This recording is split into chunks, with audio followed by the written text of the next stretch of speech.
Thierry Breton avait totalement raison à votre micro. Nous ne sommes pas prêts. Pourquoi ? On est en train en ce moment de faire les auditions des commissaires, des futurs commissaires européens.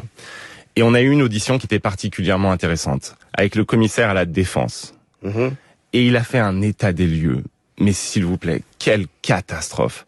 Après 2 ans et demi de guerre, le continent européen dans son ensemble n'est pas capable de livrer un tiers à l'Ukraine, un tiers des munitions que lui livre la seule Corée du Nord. Vous vous rendez compte, la Corée du Nord, c'est 655 fois moins de PIB que l'Europe. Parce qu'il y a du retard. Et il livre plus. Parce que nous n'avons pas travaillé. Parce que quand Emmanuel Macron a dit à l'été 2022 que nous allions passer en économie de guerre, qu'est-ce qu'il s'est passé ensuite? Même pas de contrat à long terme pour nos industries de défense. Elle est où l'économie de guerre en Europe? Nous, au Parlement européen et avec la Commission européenne, on essaye de pousser. Moi, je travaille sur EDIP, qui est si vous voulez, l'embryon de la défense européenne. On a demandé un fonds, un emprunt de 100 milliards pour relancer l'industrie de la défense en Europe. Ce sont les États membres. C'est à Paris, c'est à Berlin que finalement on a préféré maintenir sa tête dans le sable en espérant que ça passe et en comptant sur les États-Unis. Mais aujourd'hui, on ne peut plus compter sur les États-Unis. Et c'est une situation inédite depuis 1945.